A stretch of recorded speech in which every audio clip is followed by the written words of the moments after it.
What's going on, everybody? Welcome back to Amateur TV for another video on the second channel for Amateur Hour. On this channel, I like to go through additional NBA-related topics, especially concerning the Toronto Raptors, in videos and content just like this that I just don't have time to go through on my main channel, Amateur Sports, with over 12,000 subscribers. So instead, we do so on this channel here, where the vibes are a bit different, a little bit more of a personal touch for myself. I can be a little bit less formal, just have fun bringing you NBA content. And for today, what I really wanted to do, and this is the perfect opportunity to use this channel, I want to go through my NBA awards predictions this season because I want to give them out. Obviously, I'm thinking about them before the season starts. I want to give them out, and I also would like to just have it documented so I can revisit it at the end of the season. So that is what we are going to do here. We're going to go through the 6 NBA awards here. We're going to go through the MVP, the Rookie of the Year, the Defensive Player of the Year, Sixth Man of the Year, Coach of the Year, and then finally, most improved player in that order, because I believe the most improved player is the most difficult one to try and actually figure out. So for starters,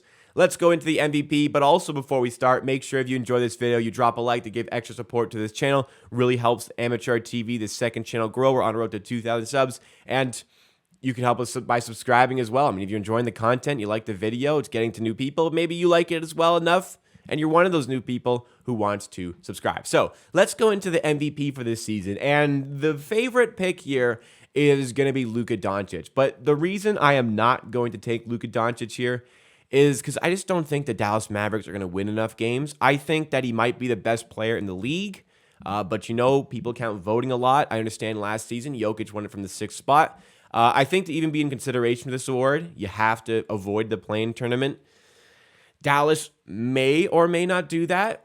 It's pretty debatable to me. I see them as like a 5th, 6th, 7th seed here. But Luka Doncic, his usage this season will be diabolical. I think he's going to average over 30 points per game. The thing is, I think there will be another player who will be similarly deserving of this award that will be on a really good team, and that is Joel Embiid. Joel Embiid, pains me to say as a Raptors fan, I'm pretty high on the Sixers this season. I think they're going to be a top 3 seed, possibly top 2, not 2 seed in the NBA Eastern Conference. Joel Embiid is going to be a catalyst to that. Finally, the Sixers are putting together the pieces to build around Joel Embiid, give him good defenders, give him good shooters to provide him the floor space that he requires.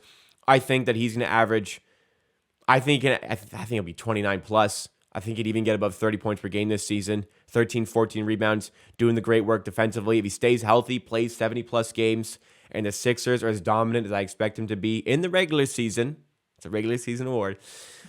If they are as dominant as I think they will be in the regular season, I think Joel Embiid is poised to have a great season. And the voters, trying to psychologically get into them here, Joel Embiid was the runner-up in back-to-back seasons. If he is in a close battle with somebody else, voters will 100% feel inclined to give him the award because they kind of feel bad and they feel like he should have one. Giannis will be in the mix. He already has 2. Jokic would have to, I don't know, he'd have to steal the moon for Denver to win this award a 3rd consecutive time. He'll have to have the greatest season of all time to actually win 3 in a row. So my pick is Joel Embiid. So let's go to the Rookie of the Year now. Rookie of the Year, Paolo Banchero is the favorite, but I'm not going to go with Paolo Banchero as my favorite, or my pick to win this award. Rookie of the Year award, I am going to go with Keegan Murray. This is actually something I put my own money on because I think Keegan Murray, what he will have that separates him from the field is a competitive record. I think the Magic will suck with Banchero. I think Benedict Mathurin's got a great case for it on Indiana. I think Indiana is going to be really bad, especially if they trade Turner and Buddy Hield, which is a distinct possibility. They're going to be gunning for Victor Wembanyama. Jaden Ivey, outside candidate. I don't think Detroit will be very good, but I think the Sacramento Kings will be better. I think the Kings are going to be challenging for a play-in position. They may even get a play-in spot, but even if they're competing for that area, I think Keegan Murray should start for this team. I haven't really looked into see if he will be starting, but I think if he's not starting at the gate, he will be at some point. I think the team is built pretty well for him to have some sort of success. De'Aaron Fox and Sabonis can get the ball a lot, but we saw last season with Scotty Barnes that you don't need to be the focal point of the offense to get this award. But we did see with Scotty Barnes, record matters a lot to these Rookie of the Year voters. It probably shouldn't, but I have no doubt in my mind if Evan Mobley and the Cavs finished above the Raptors and Scotty Barnes in the standings last season, that Evan Mobley would have won that award. It swung late because of the late surge, particularly by the Raptors, but also Scotty Barnes. That helped him get the award. I think that Keegan Murray and the Kings are going to be decently competitive this season. I think he's poised for a great season after an outstanding summer league and a great preseason, turning himself maybe into a 3-level scorer, primary option on offense. I think he's going to show why the Kings took him over Ivy at 4th overall, and I think he is going to win this award. Then moving on, what did I say? 3rd, I believe I said the Defensive Player of the Year. This one is pretty easy for me. He's the favorite, and I understand why completely. Rudy Gobert, I believe, is going to win this award. Nobody else is getting a ton of consideration for this other than Bam Adebayo going into this season. Obviously, it's a very long season. But I think what's going to happen with Rudy Gobert is that he's undoubtedly a phenomenal defender in the regular season. Nobody defends the paint as good as him. But the Timberwolves were not a great defense last year. So you are really, really going to see the profound impact that he has on a defense this season. So you're going to take, because Timberwolves, in my opinion, are going to have a great defense this season because of him. You are going to see how bad they were last season, or maybe not how bad, but how they were last season compared to this season. And that is just going to showcase statistically how much of an impact Rudy Gobert has in that team. And I think this is a team in the Timberwolves that is going to churn out regular season wins consistently. If they have a very high seed in the Western Conference, which I think they will, I think they could challenge for a top 4 spot in the West, and you couple that with the fact that he's on a new team and he is clearly making such a difference statistically to their team defense, voters are going to see that, and it's going to be really easy to make a case to vote for him. That's why I'm going to go with Rudy Gobert. There's also something else that I personally have put money on. I think Rudy Gobert is going to win that award. Next, we're going to go to the 6th Man of the Year. This one is a little bit difficult because sometimes maybe these guys won't be coming off the bench as much, but sometimes, you look at a guy like, Jordan Poole, Christian Wood, these guys are going to be coming off the bench consistently. I think that this is a pretty 2-horse race between these two, with maybe an outside candidate here. Tyler Hero, I think, is going to end up starting a lot of games. I'm not going to pick him to go back to back. Bones Highland is in the mix. I don't think he's going to be as good as people are suggesting, though I do like the player. Brogdon, I think, will be injured too much. Norman Powell has a big outside case at this award, but I think it's I'm trying to change my mind maybe. Jordan Poole kind of seems like the obvious choice here, but I think that the Warriors' regular season record is going to underwhelm quite a few people this season. I don't think they're as good as people are making them out to be. Obviously, they won a championship last season, but I don't think they were the best team in the playoffs. I don't think they were a top 3 team, top 4 team potentially in the playoffs, but they ended up getting over the line. I think that's overrating this team slightly. So if they underwhelm and a team like the Clippers have an outstanding season, I think Norman Powell can really shine through and win this 6th Man of the Year award. I also think that when there's injuries here and there, Norman Powell, us Raptors fans, we've seen how good Norman Powell can be from the start. This is a 6th Man of the Year award. He's going to be great off the bench. Maybe he plays let's say he plays 80 games. Maybe he plays 57 off the bench, 23 from the start, and has a really, really good season.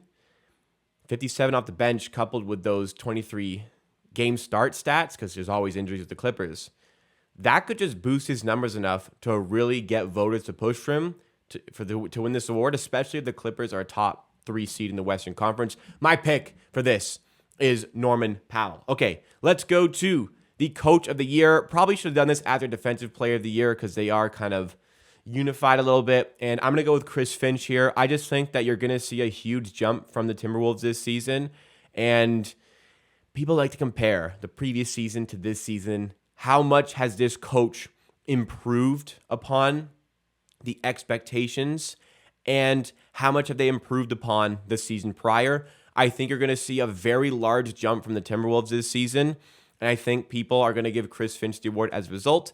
Chris Finch is a great offensive coach. We've seen it with the Raptors. He's an outstanding offensive mind. He's now got great defense on his team as well. I think the Timberwolves, again, are going to pump out regular season wins, and as a result, I'm going to take Chris Finch as my pick to win the NBA's Coach of the Year award. So with all those awards done, let's move into the final award I want to discuss. This is the award that I described as the most difficult to kind of pick, and this is the Most Improved Player Award. So last season, Ja Morant won it, and it's kind of shifted the perception of this award.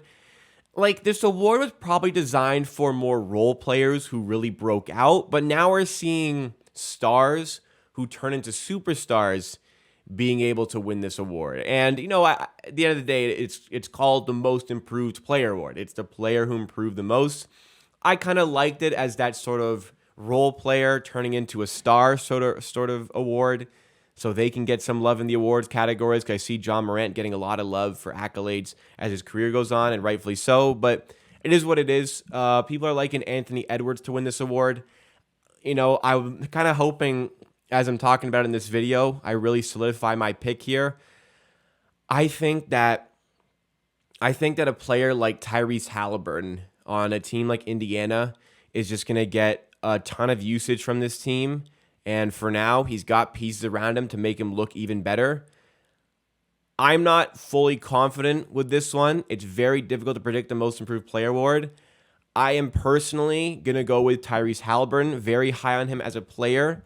And I just think this season is set up to be one where he can really, really burst out and turn into a superstar, not a superstar, but a real star point guard, star guard in this league. Maybe it's somebody like the Sacramento Kings could use a player like this down the line if the Indiana Pacers don't want to hang on to him. We'll see. I think it's unrealistic for a player of Halliburton's quality to be on Sacramento, but that would maybe something they consider going forward. Tyrese Halliburton, though, unconfidently, I'm going to pick him as my Most Improved Player Award. I can see somebody like Tyrese Maxey winning this award as well.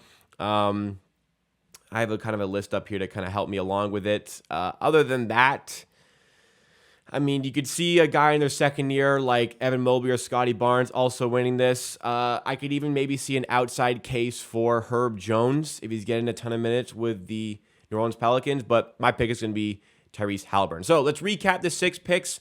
MVP, Joel Embiid. Rookie of the Year, Keegan Murray. Defensive Player of the Year, Rudy Gobert. Sixth Man of the Year, Norman Powell. Coach of the Year, Chris Finch of the Timberwolves. And Most Improved Player, we're going to go with Tyrese Halliburton. Let me know your picks for these awards. Let me know if you hate or love any of the picks that I have here. Like the video and subscribe for more. I'll see you next time for another video on Amateur TV. Hope you like the new setup, by the way.